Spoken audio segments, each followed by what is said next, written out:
The NBA season is pretty much around the corner, and we know that means ESPN likes to do their quote-unquote forecast, which they give their predictions and projections for next season, and we know they rank the top 100 players in the NBA. Well, in years prior, this list has been a topic of controversy, usually based on where they have Kobe Bryant ranked. In 2013, following his Achilles injury, they had him ranked 25th, and people were in an uproar. Last season, coming off his knee injury, they had him 40th. Well, coming into this season, they have the Black Mamba ranked as the 93rd best player in the NBA. 93rd. Now, I know that is surprising, but what is even more surprising, at least to me, is I have to admit, I somewhat agree. Or let me put it like this. I can understand their point of view.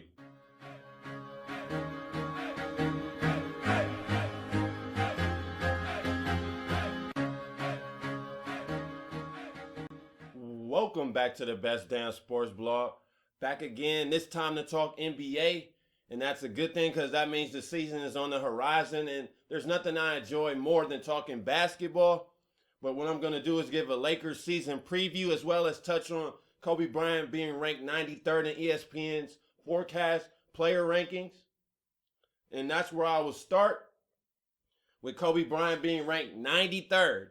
When I first seen it, my eyebrows went up. You know how The Rock used to do the people's eyebrow. That's what it's called. I had the people's eyebrow like, huh? Kobe Bryant, 93rd, 5-time NBA champion, 1-time MVP, 2 finals MVPs. The Black Mamba, 93rd. Is this rating them 1 to 100, 100 being the best player in the league, and Kobe's 93rd? Now, that was my initial thought. And you know, the Kobe stans, Lakers fans, they were in an uproar as usual. They were in the uproar last year when he was ranked 40th. And they were in an uproar in 2013 when he was ranked 25th. And I wouldn't doubt in 2012 when he was ranked 6th. Lakers stans were all in their feelings. I wouldn't be surprised. But when you sit there and analyze it, and I look at the list of the players surrounding Kobe Bryant, although I don't agree with the ranking, I would not have him 93rd. Me personally, I'll probably have him somewhere in the 50s, the 60s maybe. And that's not counting any players at all. That's just going off the top of my head and not ranking anyone. He would probably be somewhere between 50 and 60, maybe as low as 40. But I probably wouldn't have him higher than 40th in the 30s because at this point, Kobe is past the hill. And that is coming from a Kobe Bryant fan. I've been a fan since he entered the NBA. In 97 when he came to Cleveland, dunk contest, and won it. I've been a fan since when I was a 7-year-old, when that happened. But the facts are the facts. In the past 2 seasons, he's played only 41 games. Last season, he shot 35% in the 35 games that he played. So Kobe is not the Black Mamba anymore. Ever since he tore his Achilles and made those 2 free throws with the torn Achilles and walked off the court in his own power like a true G, he has not been the same. And there's no way around that. And now he's 37 years old. Kobe Bryant is no spring chicken. And now the Lakers, they have a young core that I think he can possibly work wonders with. But I don't think that'll end up being a playoff spot.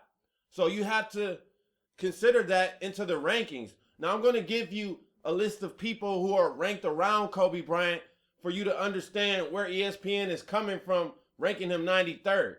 I'm going to start with the players that are ranked lower than Kobe from 100 to 93.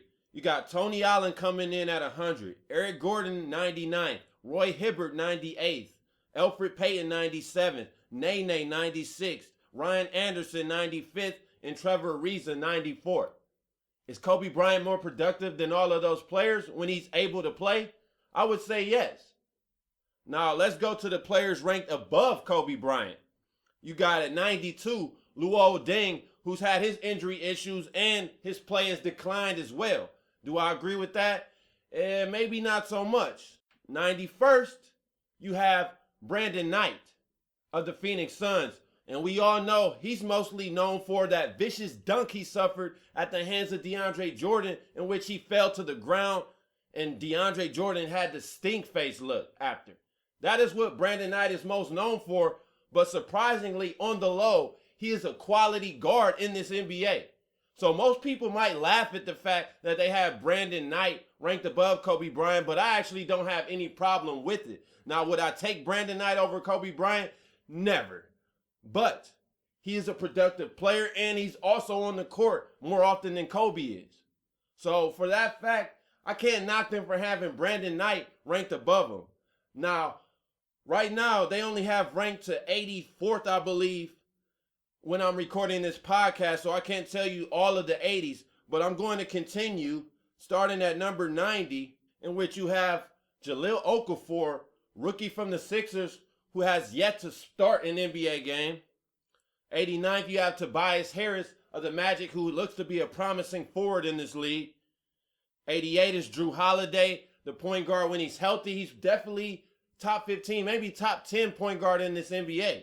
Moving on to 87th, that would be Tyreke Evans, who is probably one of the best combo guards in the NBA if he is able to live up to his potential.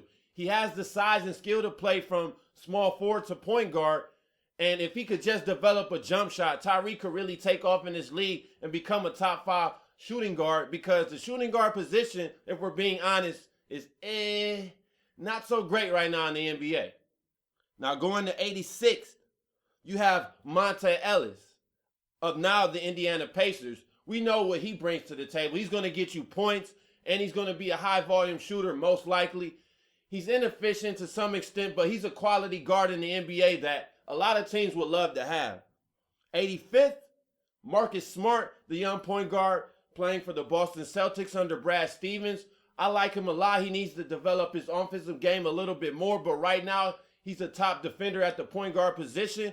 So for that fact, I'm guessing that's why he's ranked 85th, but I find it laughable that Marcus Smart is even a top 100 player. But then again, this is projections, what they expect next season. So maybe that is sort of why Kobe Bryant is ranked as low as 93rd on this list. We all know Kobe Bryant is a legend, possibly the greatest Laker to ever play. Possibly. That's up for debate, whether you want to go with Magic, Kareem, or Kobe. But those are my top 3, with Kobe number 1, Magic Johnson number 2, maybe Jerry West number 3, then Kareem, because he didn't play his whole career there. But let's not get into all of that. Kobe Bryant will always be a legend. He will always be a Laker great.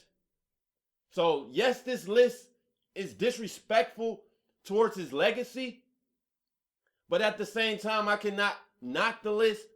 Like I said, I would not agree. I would personally have him ranked somewhere around the 40s, 50s, or 60s if I sat down and took the time to really, rank each player and all of that type of crap, but I'm not going to do so. Kobe Bryant is a top 10 player all time.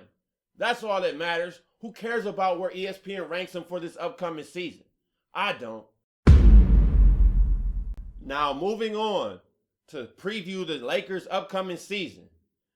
They've made some key additions. Lou Williams, Brandon Bass, Roy Hibbert. They drafted D'Angelo Russell. They still have Julius Randle coming off an injury. Jordan Clarkson looks to be a promising guard in the league. But I'm sorry, the Lakers, they're going to be a respectable team this year. But if you think the Lakers are going to be a playoff team, you are definitely kidding yourself, and you may need to stay off the weed, as Stephen A. Smith would say. Because there's no way this team makes it out of that Western Conference with the likes of San Antonio, Golden State, Houston, the Clippers, Memphis. That's 5 teams right there. I didn't name OKC. That's 6. You got New Orleans. That's 7. Come on now. The Lakers are not going to get in that 8th spot. And that's just the facts. You still got Dallas sitting around there. Utah looks to be promising. They had a strong finish to last season. Will they be better than Utah? I doubt it. I highly doubt it. The Lakers, they look to me like they'll be somewhere between 30 to 37 wins next season. They still have Swaggy P. But it's all going to depend on Kobe Bryant and his role. And of course, that's presuming he stays healthy all season, which probably shouldn't be assumed at all. But let's just say he stays healthy full season. His role will dictate how far the Lakers go. If he embraces the leadership role and takes these young pups under his wing, such as D'Angelo Russell, Jordan Clarkson, and teach them the game, show them how to be a professional and own in on their craft, then Kobe Bryant could work wonders for this team regardless of the record. But if he's still going to continue to jack up shots and be inefficient, then the Lakers, they're most likely going to be a poor team, and we're not going to see the development of players like D'Angelo Russell and Julius Randle. So as a Kobe fan, I hope Kobe embraces this new leadership role that is basically right there on the table for him to pick up and embrace. Because this team has a lot of young talent, and the Lakers should be thinking about the future. And Kobe Bryant knows he's not going to be around too much longer. If he stays healthy, I think he can average 20 points a game. Hopefully he can get his shooting percentage above 40 again, because last year was 37, and that's just terrible. We have to be honest, that's terrible. 37% shooting from the field, and at a high volume of shots taken, that is detrimental to a team. But to wrap this up, I'm shocked Kobe Bryant is ranked 93rd. Don't get it twisted. I don't agree with it. I can sort of understand their point of view because it's a projection. Maybe they project Kobe Bryant to have a role change, or maybe they just think he's going to get injured again as he has the past 3 seasons. Maybe that's why he's ranked 93rd. And as far as it goes for the Lakers, if you're thinking playoffs, let me know who your connect is, because you're obviously smoking on that good.